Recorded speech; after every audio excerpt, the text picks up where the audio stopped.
So, it's an extreme pleasure to introduce Dr. Yiqun Xie. He's an assistant professor in the GIS department at University of Maryland, College Park. He received PhD in computer science at the University of Minnesota, and he was a good colleague in my group for several years. His research addresses challenges facing AI for spatial data, including spatial variability, sparse training data, and location bias. His work has received multiple Best Paper awards from flagship conferences, including one highlighted by Computing Community Consortium Great Innovative Ideas Program. His research is funded by NSF, NASA, and Google, and including a project on NSF EarthCube related to Arctic area, and that will probably relate to our group's work quite a bit. With this, let me give it back to Vandana and welcome Yiqun for the talk. Thank you. Please go ahead, Dr. Xie. Sure, yeah. And thank you, Dr. Shekhar, for the introduction. And good afternoon, everyone. I'm presenting our work on harnessing AI challenges for Earth science problems from space to physics. I'm Yiqun, currently in GIS at University of Maryland. And this is an overview of the talk. I will start with two general learning frameworks, AI combined with spatial data sets to harness two challenges. One is the spatial variability issue, as Dr. Shekhar introduced. The other is on the sparse training data problem. And then I will go ahead talking about two examples of use inspired AI for specific Earth science problems. And then finally, I will conclude with an introduction about our ongoing NSF EarthCube project, which is trying to develop a big data infrastructure for Arctic research, and which is highly related to this iHARP project as well. So first, I will talk about the general learning framework on spatial variability issue. And to introduce the concept, I will borrow this nice example from Dr. Shashi Shekhar. So here, we're looking at these three pictures and trying to guess which one is snow. So they all have very similar visual characteristics, the white ground, blue sky. But if you look at the locations of the three pictures, they actually represent very different geospatial phenomena. So the first one is a salt lake, the second one is wet sands, only the last one is snow. Now, if we look at these pixel values, they can be very similar as well. However, if you try to train the machine learning algorithm with it, then the first one tells this color is salt, and the next one says this is sand, and the last one tells this is snow. And this will cause confusion or conflict during the training of the AI algorithm, because now the mapping from the feature X to the label Y will be different at different locations. Now, the reason why something like this will happen is when we observe the real-world phenomenon, we often only observe a partial set of all the variables related to the phenomenon. For example, we're looking at the event through the spectral bands from different satellites. However, that may only be part of the story, and there can be many other unobserved variables. What we know is those unobserved variables, they are likely not a fixed constant over space. So this requires us to learn different functional relationships between feature X and label Y for different regions. And most existing work, such as SWAN, the spatial variability-aware neural network, they assume the spatial partitioning is known as an input when we try to learn these different functions. However, in many geospatial applications or in the general problems, and the space partitioning or the footprint of these different functions may be unknown. So we need some approach to learn to identify those relationships at different locations. And here I'm showing a high-level idea about our heterogeneity-aware deep learning framework. So this is a pretty high-level overview of the approach. And if you look at the first row, this represents our study area. So this study area may contain multiple functional relationships between feature X and label Y. The second row shows a neural network with different layers. And the last row shows the loss profiles. As we do the training through the epochs, the loss will continue to decrease. However, at some point, if your study area actually contains data generated by multiple different functions, you will start to see the conflicts between different data samples, and the loss will reach a plateau because of the conflicts no longer decrease. And in our framework, we'll try to first identify a space partitioning of the study area to separate out these different functions. And then we will synchronize that space partitioning to the neural network. And we're creating different new branches for different partitions to allow them to learn private parameters in order to capture different functional relationships. And this will address the conflicts in the training and allow the loss function to continue to decrease. And we will repeat this process until all the spatial heterogeneity is addressed in the study area. Now, two key questions is first, how do we actually do the space partitioning? And the second is, when do we stop the partitioning? And our solution, as well as this high-level framework, received the best paper award from Attribute International Conference on Data Mining. Next, I will go into a bit more details for these two different building blocks. First one on how do we do the partitioning, and the second one on how do we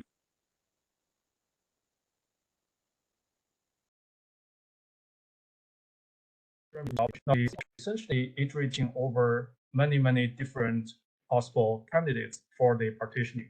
And finally, we identify one using a score function. In our work, we define the score function using log likelihood ratio. To define the likelihood ratio, we need two different hypotheses.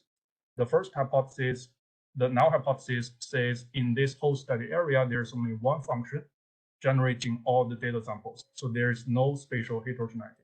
The alternative hypothesis says for these partitions, for these two partitions, we have a different function generating the data samples in each of the partition.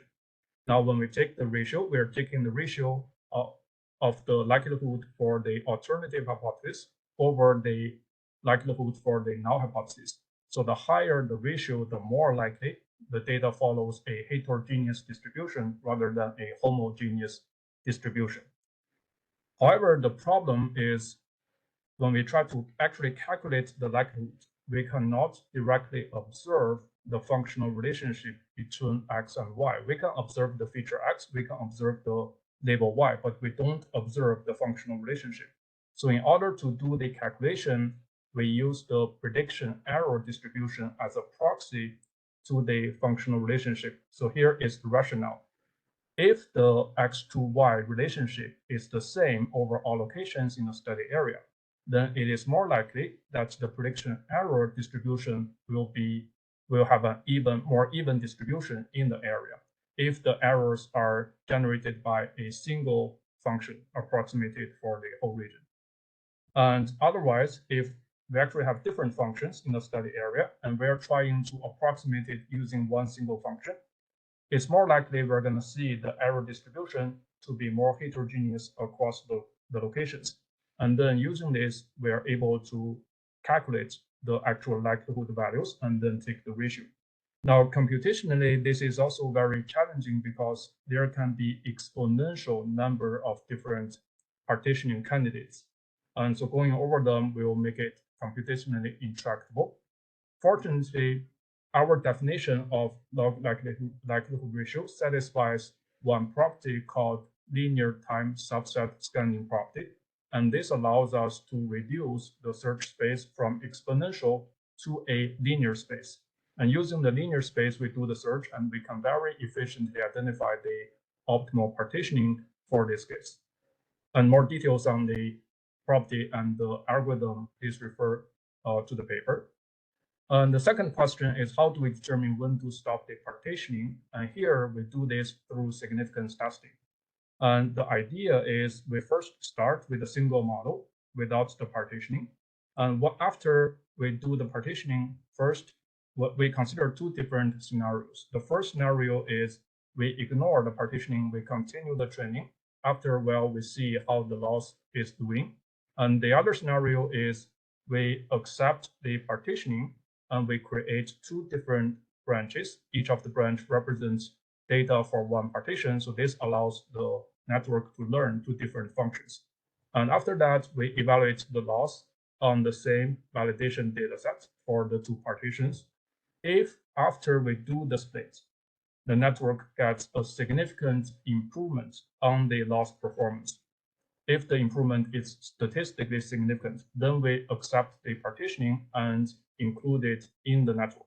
Otherwise, we reject the partitioning and then terminate the process. And this step is very important because no matter whether we have two different relationships, we can always find an optimal partitioning. But that doesn't mean that doing the split will actually help the learning process. Now, with the significance testing, we can actually make sure whenever we implement the partitioning, it actually benefits the learning significantly. And all the things I've talked about so far is for space bipartitioning. However, in real scenarios, there can be arbitrary number of partitions in the space having different functions. So we will apply this method in a hierarchical manner. As long as the resulting partitioning is statistically significant, we will continue the process. Otherwise, we will terminate the process, and this will be the end result. And now I will show a few example results for satellite-based band cover mapping.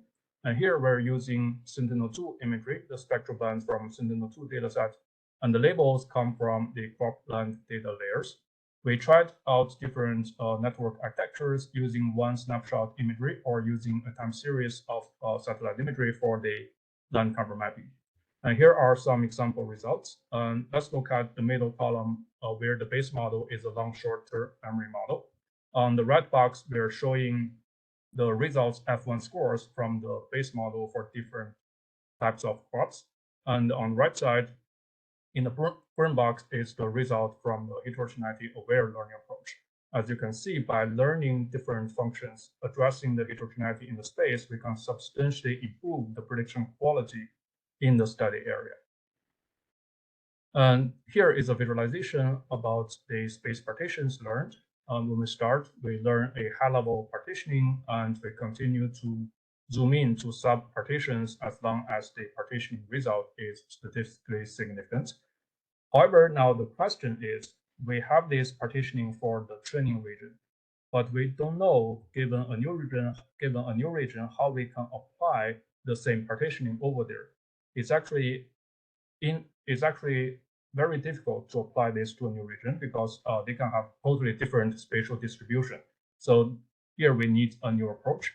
And our solution is a spatial moderator. On the left side, we are seeing the partition-specific models learned by the previous approach. And now for a new region, we will train a separate spatial moderator on the right. So here we are essentially doing ensembling. For each of the data points, the spatial moderator will try to predict the importance values for different branches. So for example, if X originally comes from the first branch, and then we hope the spatial ensembler or the spatial moderator will give a very high importance value for the first branch and low importance values for the other branches. After we do this training, we can apply the partition-specific models to a new region. Essentially, for every data sample, we will generate the predictions from all the branches, and then we predict the importance values as well. Finally, we ensemble the results together to get the final prediction. Here is a visualization of the importance values predicted for the new region. On the left side, we are showing the values for branch 2.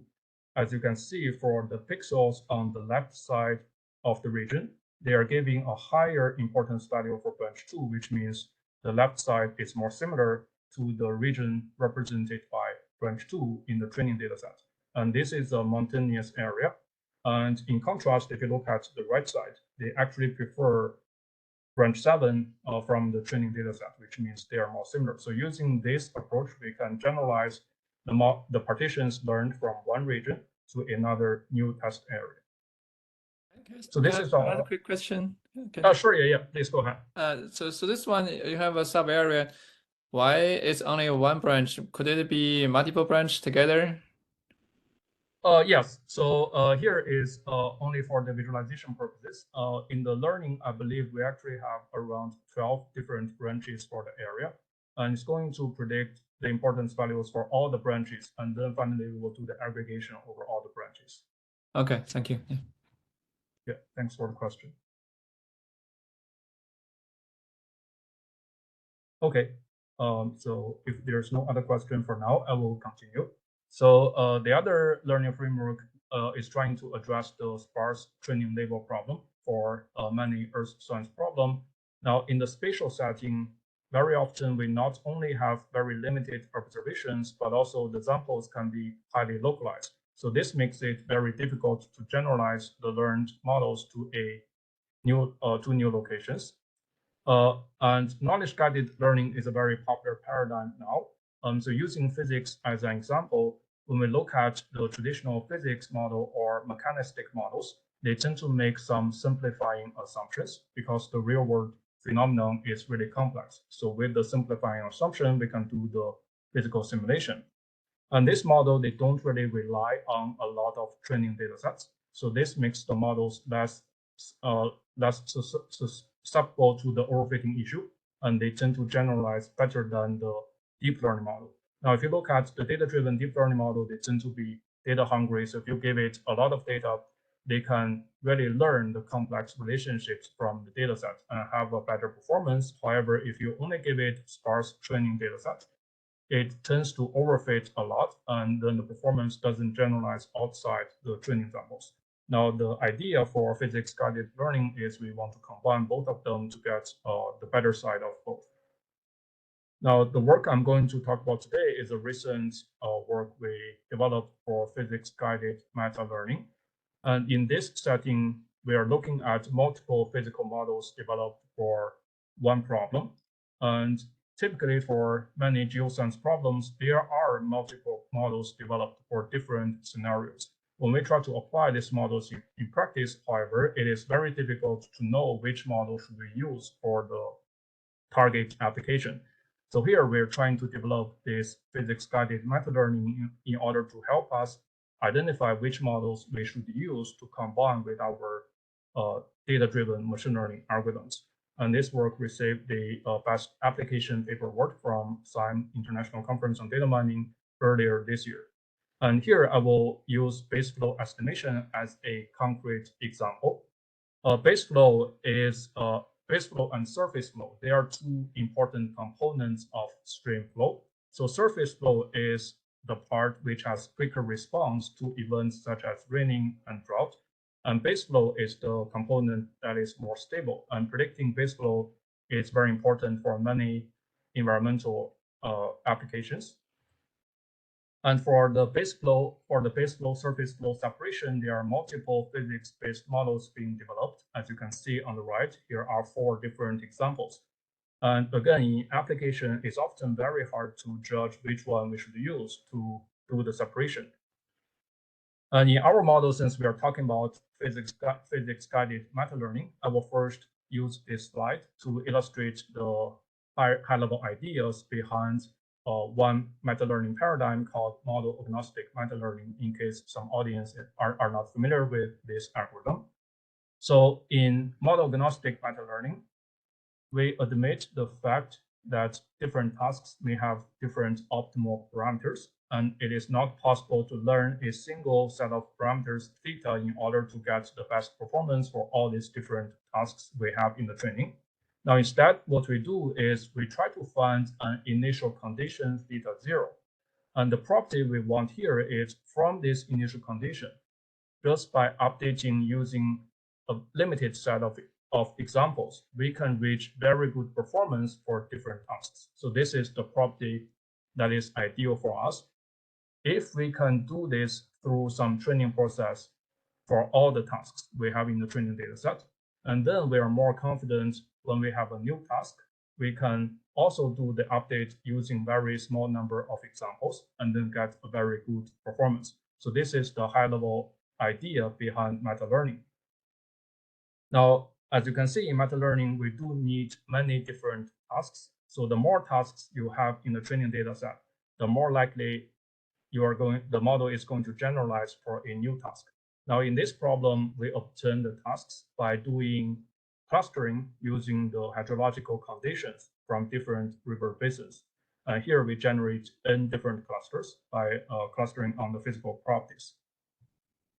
And next, I will introduce the baseline algorithm for the model agnostic meta-learning before I introduce the physical guided process we have in here. So we start with this initial condition θ0, which we are trying to learn. And the first step in the memo update is we are going to perform task-specific updates for these n different tasks using their own task-specific examples. And after we do the update for each of the tasks, we are going to evaluate the loss on a separate set of validation dataset. So here, if through the update, we can get a very low loss value on the validation dataset, the meta-learning process will converge. So this is the essential idea. So we don't want the θ0, the initial condition, to directly perform well for these different tasks. But what we want is after this one update using a small number of examples, it's going to reach a very small loss value on the validation dataset. So this is the idea behind meta-learning. Now, mathematically, if you ignore the middle part, then we are basically doing the traditional training for the machine learning algorithm without meta-learning. And here we are calculating first-order derivative with respect to our θ0. Now, if you add this middle part, so here you're already doing one-step update. So overall, we are basically calculating a second-order derivative with respect to the original theta parameters. So this is the mathematical interpretation. But this is essentially trying to find θ0 from where we only do update with limited examples. We can reach a very good performance for the target tasks. Now, in practice, the middle part is actually more important because after you learn the initial condition θ0, we are trying to use this middle part in order to do the update and try to generalize our θ0 to a new task. So this is where we add the physics-guided component. In the paper, we actually have multiple ways to inject physics into the model. And here I will use the attention-based mechanism as an example. If you look at the second equation, the blue part shows the prediction from the pure machine learning model. This y-hat is from the pure data-driven approach. On the right side, the green part shows the predictions by the K physical models. So we're trying to combine the machine learning prediction with the results from the physical model as a way to regularize the machine learning predictions. And here, these different attention weights are going to be learned through this meta-learning process. So essentially, we are trying to learn this set of W weights. Now, with these weights, what we want is after we update the model using these different W values, we're going to reach an initial condition which is better for the generalization step. So this is the overall idea. Now, in addition to this attention-based mechanism, we also have an augmentation approach and contrastive learning-based approach. And here I will skip these details. This slide aims to show the general setup for the experiment. We have 60 river basins in Pennsylvania, and the input features for the base flow prediction include hydrological conditions and also some climate inputs from these two different data sets. And this is a quick overview of the results. The first row shows the percent of training data we used. So in this setup, we do have the train, validation, and test split. And the number means the percent of data we used from the training part. So the reason why we are doing this is we want to evaluate the performance, the generalizability of the model given different proportion of the training data set. So many models may generalize very well if we use all the training data set, but some can still perform very well if we only give it, for example, 0.5% of training data set. And for the methods, we have different variants of the LSTM model and their meta-learning extension.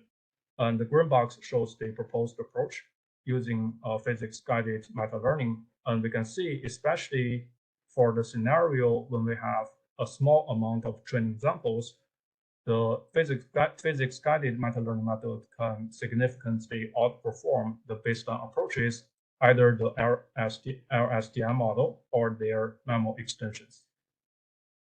And here are some examples for the results on different river segments. On the left side, the dots are showing the ground truth observations, and the blue line shows the baseline LSTM prediction. We can see it's missing the peak in the middle. And after we add the physics-guided meta learning component, it can recapture this peak. On the right side, we're showing the scenario where we are giving the model a very small amount of training examples. As you can see here, the baseline deep learning approach is overestimating the predictions a lot for these river segments. However, with physics-guided meta learning, it can better align with the ground truth observations. One question. So this is, yeah, please. So this plot, shows adding physics helps neural network LSTM. Yes. But is the reverse also true? I mean, do physics models really need help from LSTM, right? Did you just try physics models by themselves to see how well do they fit the data? Yes, we actually tried the physics models for this scenario. Actually, the pure physics models do not perform very well, so we didn't include them in the comparison. Okay. But yeah, I think it will be actually helpful to show the results somewhere. So maybe we will post an appendix showing the comparisons with all the baseline physics models. So for different watersheds, sometimes one of the physical models will give a pretty good performance, but many other physical models will have a pretty poor performance, and sometimes it is difficult to identify which physical model we should use for which watershed. Sure. One other question, if you have a minute. Sure. So on your left bottom plot, the ellipse, yes. that red ellipse you have put over there, you do see that this pink line, PGMPL yes. augmentation, yes. overshoots the observation in just one area, right? Yes, right. What happened there, and is that what your ellipse is trying to highlight? Yes. So here the dots is so here the dots are the two observations. The part I'm trying to highlight is for the peak, for the pink curve, it is being for the dots, it is the pink curve is correctly capturing that. But yes, right after the peak, there is a second peak where the result shows higher errors. So this shows there might still be some instability even with the physics guidance. Sometimes the observations, even if we have the 100% training data set, it is still pretty limited. So sometimes it doesn't cover all the conditions, and sometimes there are variables that is very difficult to observe. So this will all contribute to these errors. Great, yeah. So, and I have one or two other, I'll wait till the end. Yeah, please. Okay, sure. Very nice results. Yeah, thanks.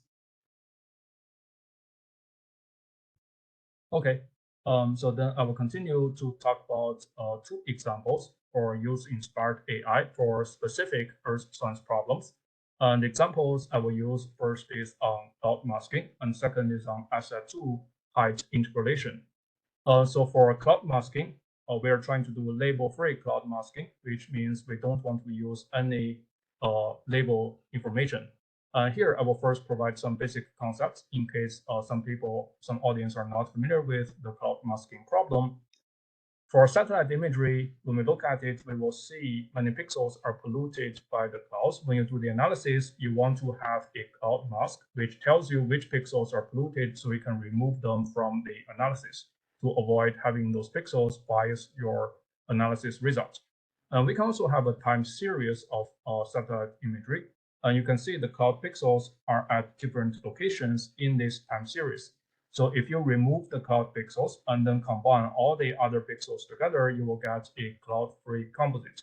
Now, when you use services such as Google Maps, their base imagery do not often have the cloud over there. And so this is how people do generate the cloud-free composite for the base imagery. In our problem, we're given a time series of satellite imagery. What we want to generate is first a cloud mask for every image in the time series. And for a local temporal window, we also want to generate the cloud-free composite. And here, the algorithm do not use any manual generated labels. In related work, there are two types of approaches. One is physics-based method, So this method relies on certain spectral bands from the satellite image, such as the thermal band. So without those bands, their performance tends to be much worse. And also for many new satellites, such as the PlanetScope small satellites, they often do not have those spectral bands. So that makes the physical models not applicable for those newer satellites. And for the data-driven approach, they rely a lot on the training examples. However, for the cloud masking problem, the labels are very limited. If you think about all the satellite data we have, they're on the level of hundreds of petabytes. But the images where we have the labels is really scarce. So in this case, these models can be very sensitive to the environmental conditions of the training data and making them very hard to generalize outside the training data set. And in our approach, we're trying to do self-supervision based on our knowledge of the spatial temporal dynamics of this cloud event. And so here I will give a simple example. If you look at the clouds, their pattern across the time series tends to be more random. So if you look at the cloud patterns for the same location over different time steps, you will see them being random and they can change very quickly. Now, if you look at the underlying land surface, that change process tends to be more gradual and you will observe periodicity over different years. Now, the interesting part is in order to observe that gradual change process on the land surface, we have to first mask out the cloud. So if you include cloud in this comparison, you will only observe the randomness from the cloud, but you will not observe the gradual changes from the land surface. So that means our ability or the model's ability to observe that gradual changes depends on the ability to remove the cloud pixels. So that this dependency allows us to train the model using knowledge-based self-supervision. And here I will talk about how we implement it in the network architecture. So here, every box shows a time series of cloud images for the same location. So here we have 4 different time series for different spatial windows. And the network will first try to predict the cloud mask for all the images in the 4 different time series. And this will be used as an intermediate result. This will not be the end result, but an intermediate step in the network. So it is basically part of that dependency I was talking about. And then we can supervise the training through the spatial temporal dynamics. And here is how we're doing it. So first, for each of the time series, we try to generate the cloud-free composite using the cloud mask. Now, the quality of this cloud-free composite depends on the quality of the cloud mask. And next, after we have this 4 cloud-free composite, we can supervise the training using similarity relationship. And here is an example for spatial similarity. Now, because we are the one who are generating the training data pipeline, we can control which pair out of these 4 time series is more similar and which pair is less similar. For example, if you look at the spatial overlaps, if 2 images, if 2 spatial regions, they have higher overlap, and then they should have higher similarity. And if 2 regions they don't have any overlap at all, they should have very low similarity. Again, as I mentioned, we are the one who are controlling the data pipeline. So we control which pair is more similar, which pair is less similar. And then we can enforce that similarity relationship in our loss function. And the model's ability to capture that similarity relationship depends on the model's ability to generate high quality cloud mask. So through this process, we can enable the label-free cloud masking. And this is only one example. The other example is you can also let the model predict the overlap ratio between these different pairs of cloud-free composite. So for example, you can apply a Siamese network for each pair of the cloud-free composite and then predict the overlap ratio. Again, this also depends on the model's ability to first remove all the cloud pixels. Otherwise, you cannot guess the overlap ratio with the pollution of the cloud. So this also allows label-free training of cloud masking. We tested the algorithm on 3 different satellite platforms. Some have the spectral bands preferred by the physical algorithms, such as Landsat 8. It has the thermal band, and some of these, such as PlanetScope, it only has 4 bands: red, green, blue, and near infrared. So it doesn't have the required thermal bands to run the physical algorithms. Here are the results. On the left side, we are showing the physics-based algorithm. As I mentioned, they can only be applied on Landsat and Sentinel-2, but they are not applicable for PlanetScope because it doesn't really have the required spectral bands. We also compare to the supervised learning and some of the unsupervised clustering approach. We can see the results of the label-free method is actually pretty promising in this case. It shows better or close to optimal performance compared to all the other algorithms. And here are some visual comparisons or visual checks on the quality of the cloud mask. Our results are shown in the second column. As you can see, they can pretty well capture the cloud patterns from images for the images from different satellite sources without using any labeled information for the training. So this is the label-free cloud masking. And the final example I want to give is for SSAT2 height interpolation. Since I think for this community, many people may have used or plan to use SSAT2 dataset for the polar research. So SSAT2 can give very high precision height observations along their skylines. However, the skyline, they are very narrow, and there are large no data gaps between the skylines. So the goal of this research is trying to develop an approach to fill the empty gaps in the dataset. And the inputs of the algorithm includes the spectral information, the large footprint spectral imagery, and then we combine that with the narrow footprint skylines, trying to do the height estimation for all the other pixels. The problem is challenging because first, you can see the observations are all localized along the narrow skylines. So if you apply the traditional interpolation methods such as kriging, they don't really have the spatially representative samples in order to do the interpolation. And so their performance tends to be pretty bad in this case. And the other thing is, if we are trying to use the spectral signals, and you can see there are many local color variations in the spectral imagery, which do not really correspond to the same level of changes in the height. So this will add a lot of noise during the training process. And finally, there are a lot of uncertainty. Now, if you look at these two pairs of pictures, we can roughly estimate the height variations in the region by looking at the shadow patterns.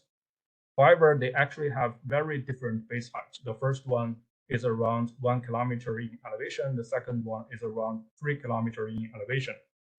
They have very similar spectral band representation. So this uncertainty also adds to the difficulty in the training. In the related work, most of the methods, no matter image translation-based or interpolation-based methods, they don't explicitly address the challenges I was mentioning. So we developed a self-corrective learning approach in order to address the issue. In the self-corrective learning structure, there are 3 correction steps we are doing. The first correction is a confidence-based interpolation layer. And here it is trying to handle the irrelevant local variation issue from the spectral imagery. Now, in addition to predicting the height, we also predict the confidence for each of the pixel. And then using the confidence, we are doing this local interpolation using the confidence values as weights. And this will allow us to fix some of the low confidence predictions using the nearby high confidence results. And this will be added as a layer into the neural network. So this is a simple illustration. After we predict the height and the confidence, they're going to be joined together to generate the confidence-based interpolation. For the confidence value, we can estimate that using a loss function based on maximum likelihood estimation. So this will naturally give us some confidence values. So this is the confidence layer. However, we are not satisfied right here. After we have the confidence-based interpolation layer, we also do recurrent refinement. So basically, after we generate the interpolated height, we will inject it back into the input pipeline. So combining this predicted height with the image batch, we are trying to feed it through the same network and then update the prediction. So here we're trying to use the predicted height to help the network to update, to get better height predictions and get better confidence values. So we will repeat this process for several steps in order to get better results. If you look at the bottom line, it is giving an example sequence from left to right are the results from the initial step to the step after we repeat this process for 5 times. You can see as we move to the right, the result is getting closer and closer to the actual ground truth. So this is the second correction. Now the final correction is a ground truth-based correction, which is trying to handle this uncertainty issue.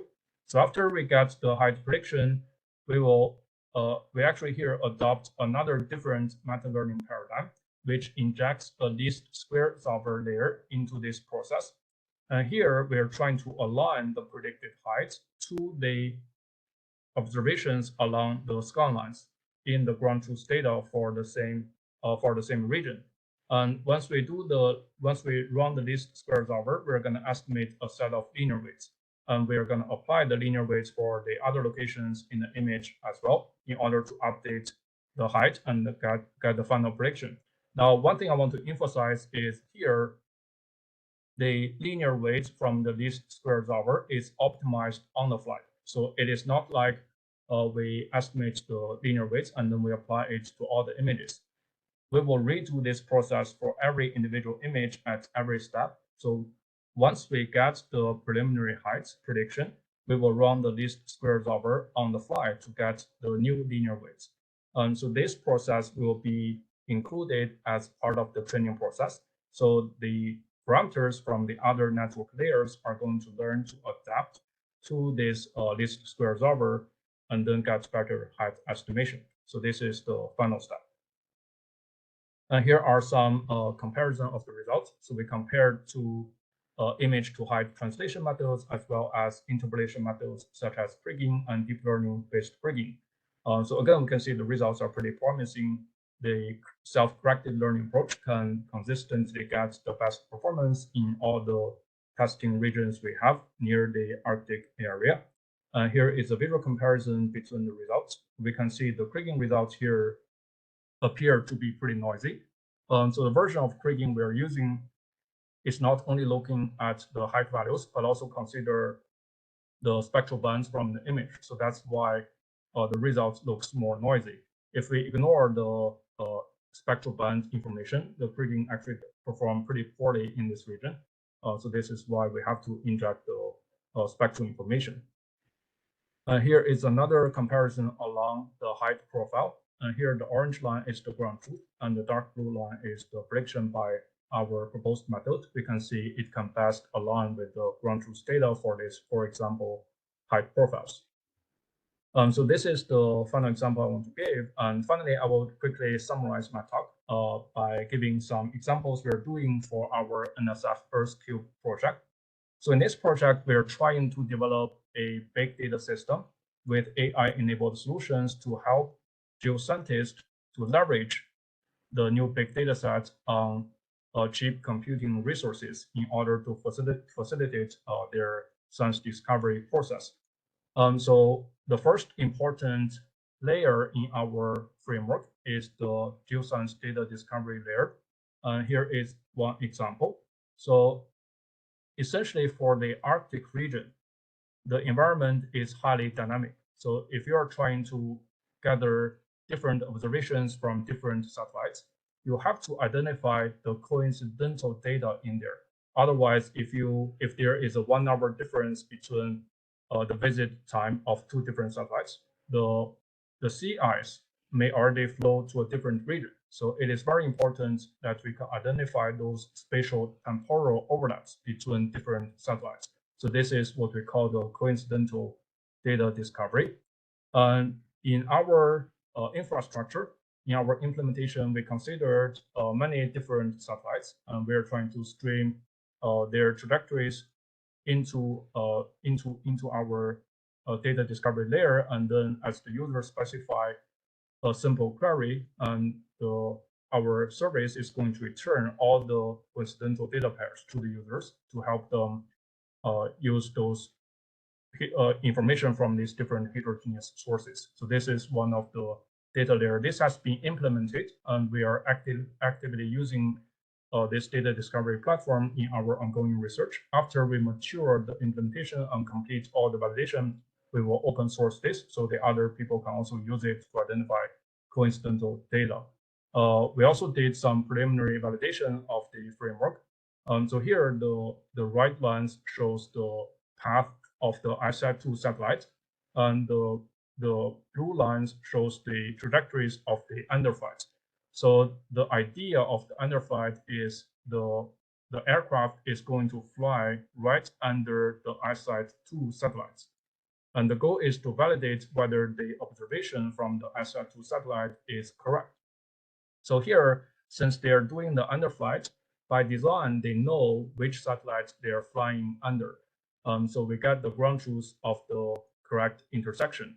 And so here, basically, we run our model to identify the intersecting ISAT-2 trajectories to validate that our output is correct. So this is one preliminary validation we're doing in collaboration with Dr. Schneid-Farrell, who is a member of the science team of the ISAT-2 satellite mission. And this is another example.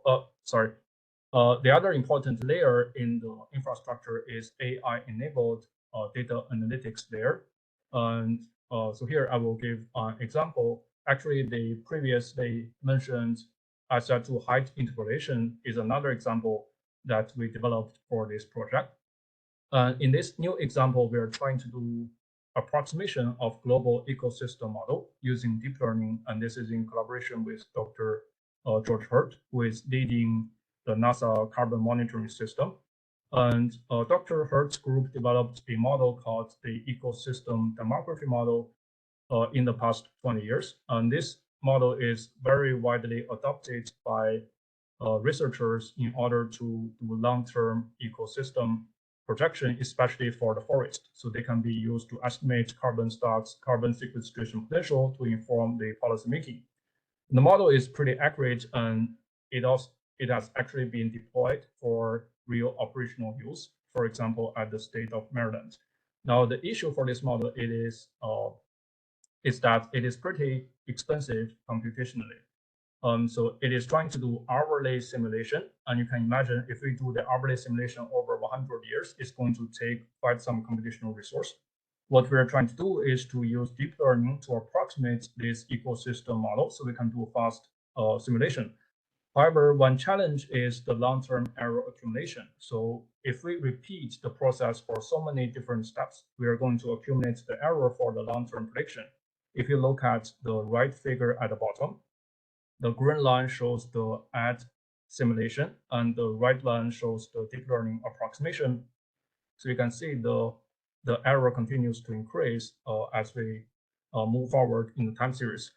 So here we already have some preliminary solutions, including multi-scale. So, yes. Yiqun, may I say something? So, sure, just to leave some time for question answer. Sure. Yeah. Maybe good to go to last slide. This is the final slide. Yeah. So here we already have these preliminary results by doing this multi-scale prediction and some specific loss functions to show substantial improvement for the long-term prediction. And the paper was recently accepted at HM6 Spatial. And that's all my slides. So here are some papers if you're interested in more details for the approaches mentioned. And here is my contact information. Welcome any questions. Thanks. So maybe I can ask a quick question. Sure. Hello, Yiqun. Nice meeting you virtually. Maybe you can stop sharing. I think maybe you can see each other face. I have two questions. One is for you when you do the spatial. First, it's a very good talk with so many interesting ideas. I think I can link almost every of your topic to one of iHARP project I'm doing. So we will follow up with you with the papers and the particular questions. Sure. I want to have some very basic question. One is the spatial partitioning. I think it's a little bit related with spatial clustering because you are separating sub areas based on their using unsupervised approach. Yes. But it's, I think a separation partitioning, you have kind of a line, a boundary to do it. I'm wondering how this kind of the boundary you can actually do it incrementally, or you just refine it and through maybe a rectangle and somehow you took it. The second question is for your second for the your multitask. If it's physically the multitask you are doing through clustering, why the different clustering is a multitask learning? It's to me the same task, right? You're doing just a different area. Why it is multitask learning? Thanks. Yes. Yeah. Thanks for the questions. Those are great questions. So for the first one, for the boundary of the partitioning, so every time we do the space bipartitioning, actually we directly obtain the best irregular partitioning. So we're not starting from a rectangle and then continue to refine it. And the idea is, so essentially we have that linear time subset scanning property, which can help us identify the best subset of regions to separate out from the other locations. And one issue in there is the subset may not be spatially contiguous. And so that detail I didn't mention in the talk. But then we add some spatial constraints in order to make the results more spatially contiguous as part of the partitioning process. So that can allow us to directly obtain the irregular shaped partitions. So this is for the first question. And for the second one, for the multitask learning, the reason we are doing the clustering is normally, so based on the physics knowledge from our domain collaborators, they think different hydrological conditions actually correspond to different process for the base flow. And this is also how they develop different physical models for different scenarios.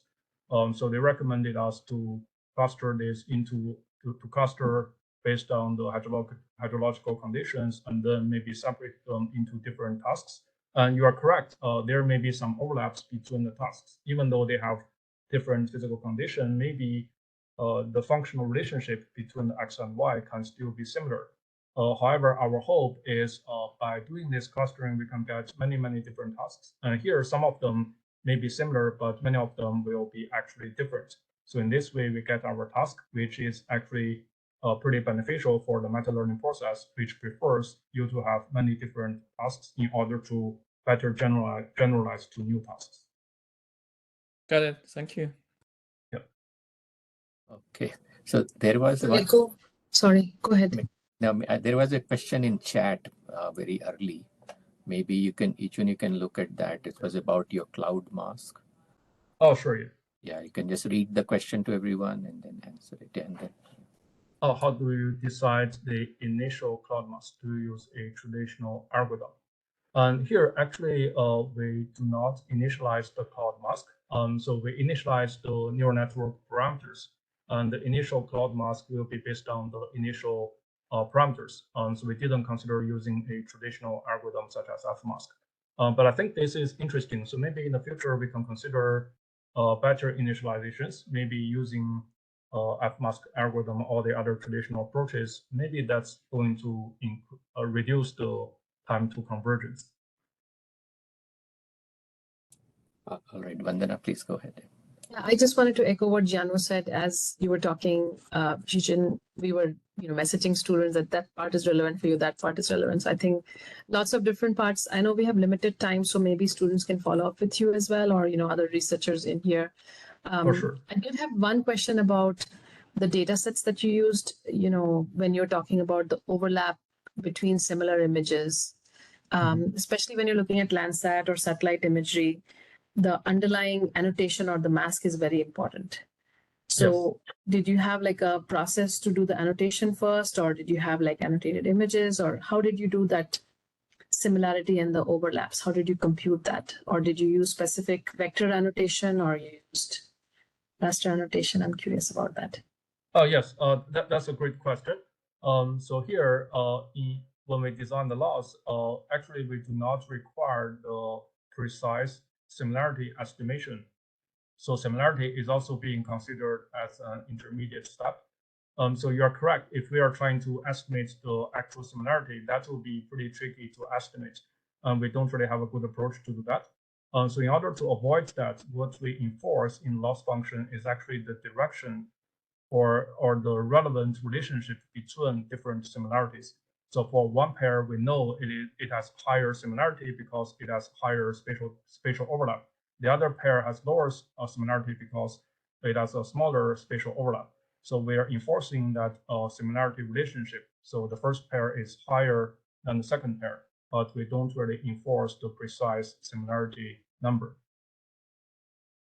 So that's helpful. So the other side of it is when you have, let's say, polygons or well-defined shapes, the similarities somewhat you can compute the overlap or the similarity. But in satellite images, how would you do that? Even if it's not an accurate estimate. Even if it's not an accurate estimate. Go ahead. Thanks for the question. There is another intermediate step I didn't mention. So we actually, when we generate the image pairs, we actually crop the original satellite tile. So we guarantee we can get an estimation of the overlap ratio between two images. So they all have pretty regular square shape or rectangular shape. So we can estimate the overlap ratio very easily. Can I just tease that one more second, if that's sure, okay? Yeah, please. So are you able to look at feature overlaps within the images as well? Yes, I think that's interesting. We didn't think about that before. But yeah, I think it would be helpful to look at the feature overlap as well if we can obtain some feature labels from other sources, and then we can potentially train a network to get the features and then evaluate the feature overlap, which may be more stable in several scenarios. So yeah, I think that's a helpful suggestion we can maybe look at in the future work. Thank you. I don't want to take the time, but this is very helpful. Others may have some questions too. Thank you. Yeah, thanks.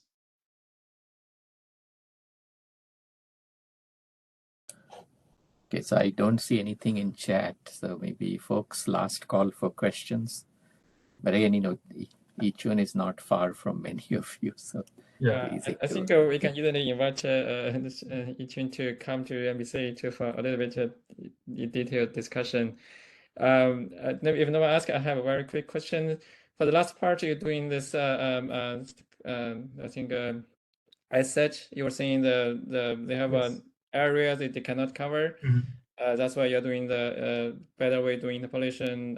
But since we don't have that those area coverage, how did you get the ground truth? Where did you get the ground truth to evaluate your result? Yes, that's a great question. So we took two different approaches to evaluate the algorithm. The first approach is based on simulation. So basically, we have some large footprint height data set from maybe 2000 or from around 2000 from the SRT animation. So from that data set, we do have the large footprint height with no gaps in between for a lot of the Earth's surface. And so in there, we simulate the SR2 trajectory. So we don't have the SR2 dataset for that time period, but we can simulate the narrow footprint of the SR2 dataset. So we extract some of these lines as simulated SR2 trajectories, and then we try to do the training and then evaluate on the other pixels. And the other way to do it is for some of the images, we have multiple SR2 trajectories covering that. So we will use some part of it for the training and then leave out some other parts for the validation. So this is the second approach we adopt to do the validation. Got it. Thanks.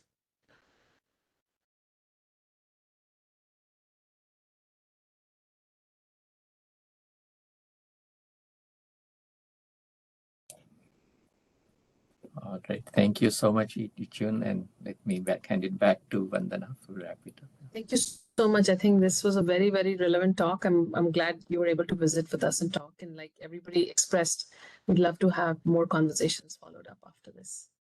Sure, yeah. Thank you very much for inviting me. Thank you. Thanks, everyone. Take care. Thank you. Bye. Thank you. Bye. Thanks.